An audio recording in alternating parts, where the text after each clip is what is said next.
Good morning guys, Radhe Radhe. Welcome back to my channel. I hope आप अच्छी हो और आपकी पढ़ाई बहुत अच्छी चल रही होगी और आप बहुत सारा प्यार दे रहे हो मेरे वीडियो पे, उसके लिए थैंक यू सो मच। और लाइव पे भी, और शाम को 5 बजे लाइव आती हूँ मैं, आप सभी को पता होगा जो वो मेरे को फॉलो करते हैं, वहाँ डिस्कस करते हैं हम प्रीवियस ईयर के क्वेश्चन वगैरह। तो आप भी ज्वाइन कर सकते हो और अभी भी हम 5 बजे आएंगे, तो आप डेली ज्वाइन कर सकते हो। तो ये वीडियो मैं आपके लिए, जो मेरे कमेंट आ रहे थे लाइव वगैरह पे कि दीदी हमारा मार्क्स इंक्रीज़ नहीं हो रहे, क्या करना चाहिए, कैसे कैसे इम्प्रूव होने चाहिए, तो मैं आपको 5 चीज़ बताऊंगी। 5 चीज़ अगर आपने फॉलो कर ली तो आपका 100% मार्क्स बढ़ने लग जाएंगे। अगर आपके मार्क्स कम आ रहे हैं, जैसे जीएस में आ रहे हैं 20-15, तो आपके 30-100% हो जाएंगे अगर आप ऐसा करते हो तो। और आपकी मर्जी है, आप जैसा पढ़ना चाहो पढ़ सकते हो। तो स्टार्ट कर दें हम अपनी वीडियो को। जो स्टेनोग्राफ़र के, जो एसएससी स्टेनोग्राफ़र का एग्ज़ाम आने वाला है 10-11 दिसंबर को, उस एग्ज़ाम के लिए ये मैं बोल रही हूँ। और या फिर आप किसी भी एग्ज़ाम की कर रहे हो, मैक्सिमम इंक्रीज़ करने के लिए आप ये चीज़ फॉलो कर सकते हो। तो स्टार्ट करते हैं हम अपनी वीडियो को। तो सबसे पहले पहला पॉइंट फर्स्ट है PYQ versus mock test. PYQ सही है, मॉक टेस्ट अच्छे हैं, तो दोनों में से क्या क्या चीज़ अच्छी होती हैं वो मैं आपको बताऊंगी। तो सबसे पहले एसएससी स्टेनोग्राफर के लिए आपको PYQ सारे ख़त्म करने पड़ेंगे। रीजनिंग के 2020, 2021, 2022 के तीनों करने हैं।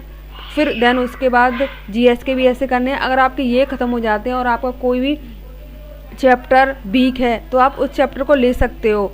और फिर अगर ये ख़त्म होने के बाद आप मॉक टेस्ट टेक्स्ट बुक से लगा सकते हो, कहीं से भी लगा सकते हो, बुक कर सकते हो। बुक का नाम मैं बता दूंगी आगे, और पहले हम डिस्कस कर लेते हैं। तो सेकंड पार्ट है हमारा, मार्क्स कम ज़्यादा हो रहे हैं मॉक टेस्ट में। तो मार्क्स कम ज़्यादा क्यों हो रहा है मैं बताती हूँ आपको सच।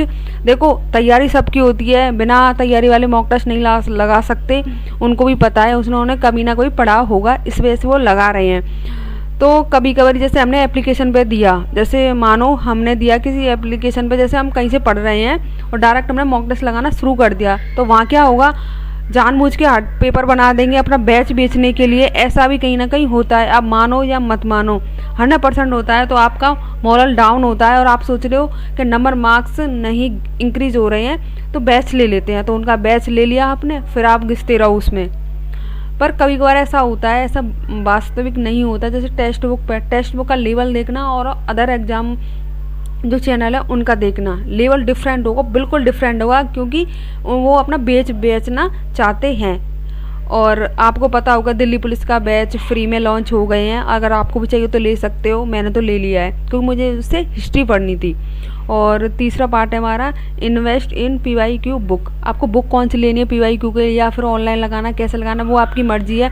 अगर आप बुक लेना चाहते हो तो ओसवाल पब्लिकेशन की बुक ले सकते हो। उसमें 2017 से लेके 2023 तक के सारे प्रीवियस ईयर के एग्जाम जितने भी हो वो दे रखे हैं। डेली आप 2 घंटे का टाइम लगा के उससे सॉल्व करो। अब कोई भी कमी आती है तो आप मेरे से पूछ सकते हो, या कोई क्वेश्चन में कैसा भी आपका प्रकार का इशू हो, या किसी भी टॉपिक में आप वीक हो। जैसे स्टैटिक मेरी चल रही है, स्टैटिक की क्लास चल रही है, अगर आप और किसी सब्जेक्ट की क्लास लेना चाहते हो तो मैं वो भी स्टार्ट कर दूंगी। बट आप सपोर्ट तो करो, कुछ बताओ तो सही कि हाँ दीदी ऐसा ऐसा करो। और एक आती है अरिहंत पब्लिकेशन की बुक, उसमें भी बेसिक के सारे क्वेश्चन होते हैं। डेली आप टाइम लगा के लगाओ, और उससे देन ये भी होगा कि 2 घंटे लगा के आप अच्छे से फिर दूसरे दिन उसका एनालाइज करना है। तो थर्ड पार्ट हो गया हमारा।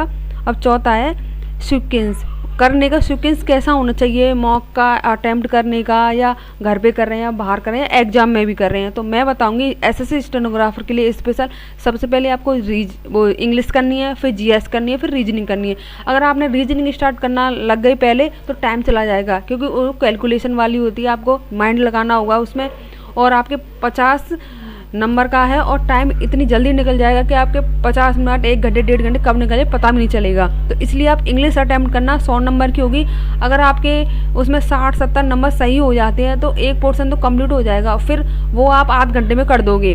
फिर देन उसके बाद जीके को आप इंग्लिश से भी जल्दी कर दो, क्योंकि क्वेश्चन पढ़ना होता आता तो ठीक है, नहीं तो आगे उसको आप 15 मिनट देना। तो आपके पास कितने हो गए, 45 मिनट खत्म हो गई आपकी, बचा आपके पास 1 घंटा 15 मिनट। 1 घंटा 15 मिनट में आप रीजनिंग को ख़त्म कर लेना, या उसमें आपको मैक्सिमम टाइम लगा के चलना 1 घंटा, ज़्यादा नहीं, 15 मिनट आपको रीचेक करने में लग जाएगा। तो उसकी आप अच्छे से तैयारी कर सकते हो। तो ये मेरा चौथा पॉइंट था। अगर आपको वैलिड लगे तो सच बताना, पर सिक्वेंस यही रखना, मैं यही रखती हूँ, तो आप भी यही एक बार रख के देखना घर पे।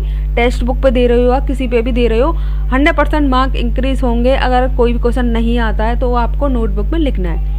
देन है mock test analysis is must, बहुत ही इंपॉर्टेंट पार्ट है एनालिसिस करना। ऐसा नहीं होता कि आपने मॉक टेस्ट दे दिया फिर पढ़ा है वो कोने में कि क्या हुआ, कितना कितना क्वेश्चन गलत सही है, तो ऐसा कुछ भी नहीं होने वाला उस पर। तो आप एनालिसिस करना। अगर आपने मॉक टेस्ट 2 घंटे दिए हैं तो आपको 1 घंटे 1.5 घंटे 100% देने होंगे। जो भी क्वेश्चन गलत है या आता नहीं है उसे नोटबुक में लिख लो, फिर उसको आप रिवीजन करके जाओ। दूसरा मॉक टेस्ट होगा, उससे रिलेटिव बातें पढ़ के जाओ, उससे रिलेटिव चैप्टर पढ़ के जाओ, तो कोई क्वेश्चन गलत नहीं होगा आपका। तो ये मेरे 5 पॉइंट थे, की पॉइंट, जो मैंने छुपा रखे थे आपके लिए, कि टाइम आने पर बताऊंगी कि इंक्रीज़ कैसे करें मार्क्स। तो प्लीज़ लाइक शेयर सब्सक्राइब जरूर करना, और लाइव में 5 बजे जरूर आना। डेली आता हूँ मैं लाइव में 5 बजे, और क्वेश्चन पुटअप भी करते हैं जीएस के। डेली 15 क्वेश्चन 20 क्वेश्चन जितनी भी हो जाए तो आप आना जरूर। तो राधे राधे, नमस्कार, जय हिंद।